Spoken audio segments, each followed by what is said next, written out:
I'm down in my basement where my service panel is, and I have the front cover removed. Now, if you don't feel comfortable doing this, you can have an electrician do this for you. But if you're thinking about getting a generator, the first thing you need to determine is how big of a generator you want to buy.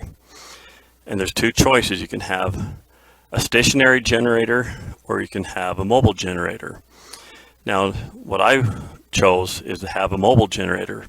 But by choosing the mobile generator, you're going to be limited in the size of how many watts or amperage you're going to have.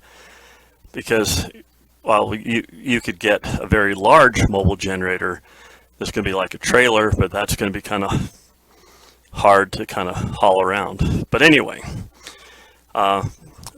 stationary generators are also very popular. They can run off of natural gas. Generac is a big name in stationary generators, and I looked at those, and it's something I just didn't want to go down that road. But those are the two choices, mobile and stationary. First thing you need to do is determine how much power you want to get. Now, this service panel right here is a 200 amp service panel, and you can't see them, they're off camera right now, but I do have two clamp-on amp meters that are on my service panel, and I'm going to show you a picture of those right now. This meter right now is at 38 amps, and this one right here is at 28 amps. And right now let's see, I'm trying to think what's running. A bunch of TVs, a bunch of lights. The big thing right now that's drawing on this is going to be my AC is also running right now. So the best way to actually determine how much amperage or wattage you need to have in a generator is by actually measuring it throughout the day, throughout the week. Now, early this morning when I put my meters on my service panel, I was only drawing 7 amps. So right now on this side I'm pulling 2.8 amps and 4.9. So I have a few lights on. Now I do have, I have three freezers, 2 refrigerators, a few lights here and there, but that's pretty much my house at rest. Now, there's a few things that can really suck down the power that comes into your house. The biggest thing is going to be like an electric range. The next thing is going to be like microwaves. Microwaves can be anywhere from 1,000 to 1,300 watts. Anything that has a motor, such like air conditioning, you have a motor and a compressor, and that really pulls a lot of watts. Now, for example, on this panel right here, I have this breaker and this breaker and this breaker right here go to an electric hot water heater. And I think that hot water heater is rated at 1,800 watts. Now, I currently don't use it. I have a gas water heater, but it's just a backup that I have in case something were to happen. I have an electric range in my kitchen downstairs. My kitchen upstairs has a gas range. So the electric range can really suck down the amperage. Most of my lighting in my house is all LED.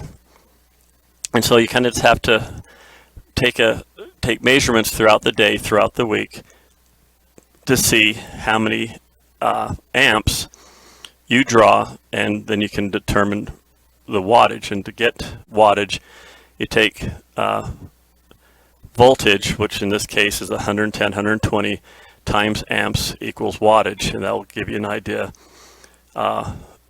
what you'll actually need. And the generator I chose is 10,000 watts. And at 10,000 watts, that will pretty much power everything I really need to be powered. It will power everything in my house except for the electric range, which I really don't need because I got a gas range. It will power my air conditioning. I really don't need to use a microwave. And so 10,000 watts for a portable generator is what I chose. Now, right over here, I have my transfer switch, which is this thing right here.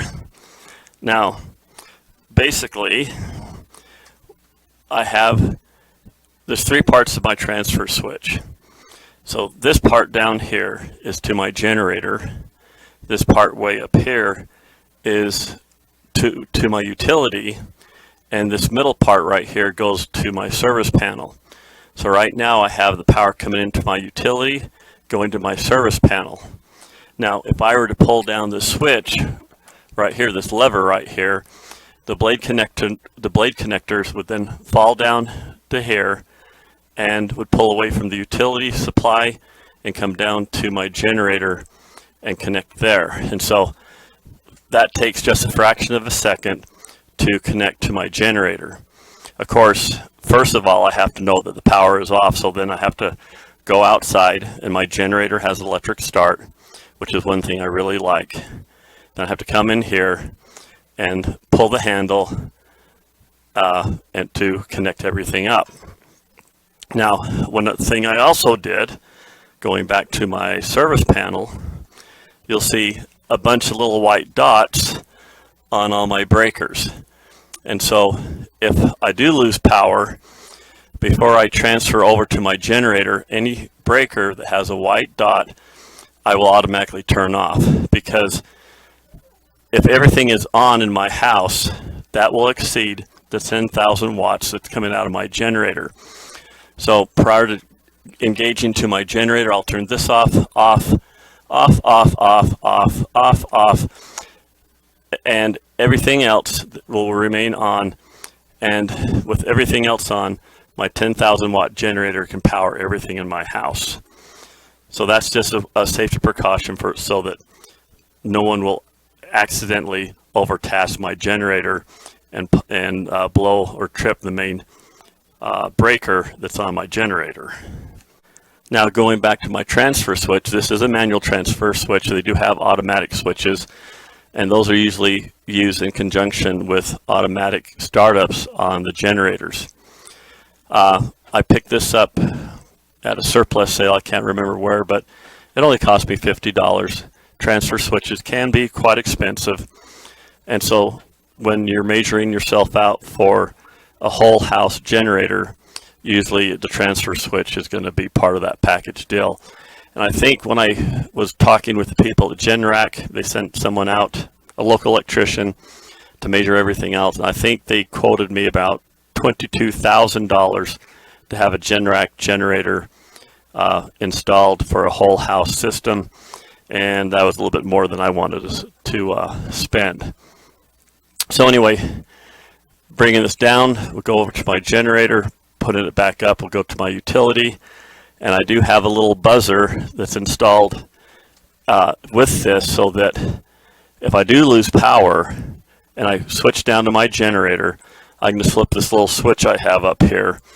And so when the utility power comes back online, I have a little buzzer that'll go off, tell me, oh, you know, the mainline utility is back on power, so then I can come back downstairs, and then I can go from generator power, flip the handle back up, and bring the utility into my service panel and restore the power automatically. Then I just come back to my service panel and then flip all my white marked breakers back to the on position. Then everything else in the house is restored. It's a big day. I just received my new generator. This is a generator made by Firman, and it's rated at maximum capacity at 10,000 watts. However, there are some stipulations to that. So there's this little information right here we're going to take a look at. This generator is 10,000 watts if it's running on gasoline, so 10,000 watts peak, but normal running power is 8,000 watts. Now, if you go to propane, the maximum is 9,050, and then the standard running is 7,250 watts. And if you drop down to natural gas, the peak is 6,900 watts, and the running wattage is 5,500. So as you see, the gasoline is going to provide more torque for the engine, and then propane, and then natural gas. So I'm going to lose about 20% of my power or so by running on natural gas. But propane and natural gas is going to be much cheaper and cleaner. Gasoline is going to have a problem with the gas going bad over time. Natural gas is easily abundant at my house. I can just run it off the same line as the furnace. Propane, of course, the issues with that. So anyway, this is a tri-fuel generator, and I'm pretty excited for this. And we're going to go ahead and unbox this and take a look at it.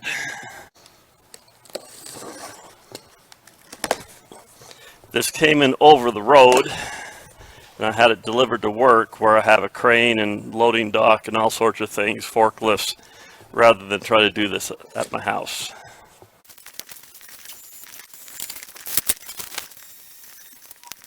Inside the box came a quick start instruction guide, and we also have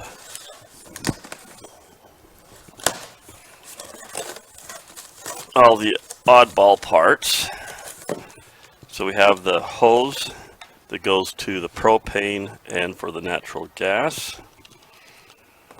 And we have, looks like the axles, a filler, a funnel, the wheels, an operations manual, and oil, and the resting legs for the generator. So we're going to go ahead and install all these devices and get it going. Axles seem to go on pretty quick.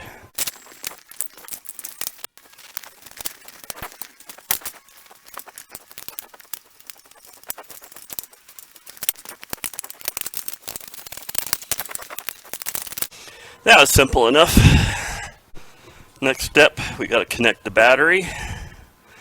Has a little zip tie on here. And that snaps into place, and that is done. Then we got to fill the oil. So we got the dipstick and plug assembly there. And this is a 1030 weight oil.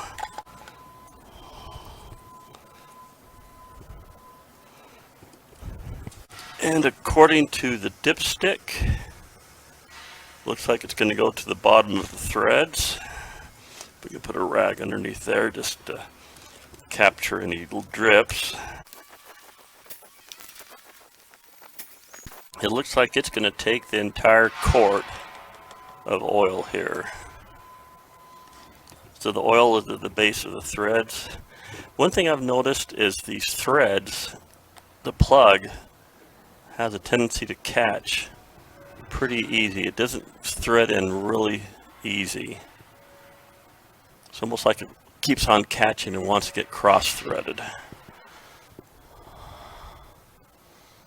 Okay, that's all the way in. Let's back this out and see where we are on the dipstick.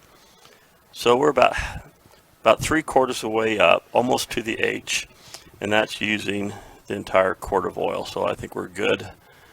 We're right in that cross section there. Everything is assembled. Now it's time to take a look at the owner's manual, get myself accustomed to it, and then we'll go ahead and try it and see how it runs. I made this concrete pad right outside my house, right almost in line with this transfer switch that's inside the house. I went ahead and put a ring into the concrete here so I can chain and secure my generator without it having it disappear, because nowadays things become more slippery with the way things are in the world. And so if I chain it from underneath the generator, it's going to be awful hard for someone with a pair of bolt cutters to be able to reach in here and open the bolt cutters up wide enough to cut the chain. It's almost going to be impossible. So that's the plan for this pad.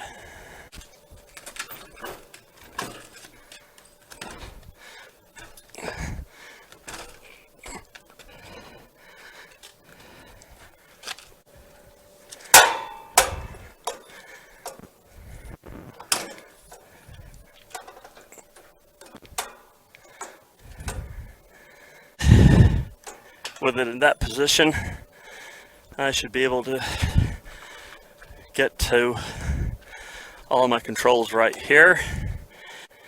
And I'm going to make an enclosure of it that when opened, it'll have some soundproof walls so I don't upset my neighbors when this is running it in the middle of the night. So my Firman generator is all set up. Now this is the Firman T0 8071. And the thing I like about this thing, it's a 3-fuel generator. It'll run off of gasoline, propane, and natural gas. Now I don't have a natural gas line here yet, but I'm going to be running one up through the attic and drop it down so I can have natural gas here. And most likely, I'm probably not going to be running this with gasoline, and I'll explain why in a moment. Now, with gasoline, this thing will do 10,000 watts. With propane, it'll do 9,050, which is fine for me. And then with natural gas, it'll do 6,900 watts. Earlier in the spring, I did a little cement pad to place it on, and I have a little locking system underneath with a chain and a lock, so my generator won't disappear. So I have a propane tank here, and I haven't measured to see how long this propane tank will last. This is one of those Rhino exchange tanks that you can get like from Home Depot or just about anywhere else.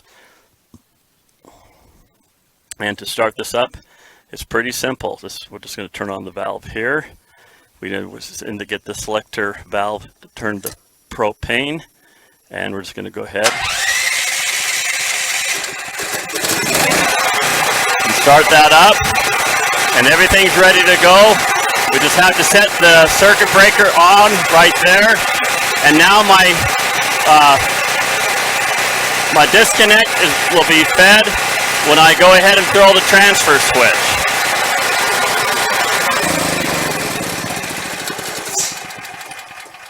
So I'm not saying I'm excited to have a power outage, but the thing I like about this is not only does it supply all the power I need for my house, but if I have to bug out, I can take this thing with me. And that's the thing I don't like about the permanent generators. Now, you know, the standby generators that are, you know, stationary, well, they're fine and dandy. But if I need to bug out, I can disconnect this in just a matter of minutes and throw this in the back of my truck, and off I go.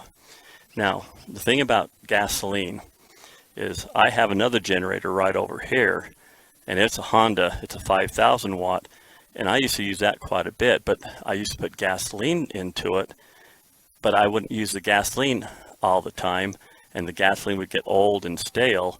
And if you know about gasoline, when you start smelling that kind of kerosene, nasty smelling gas, well, it ended up gumming up my carburetor.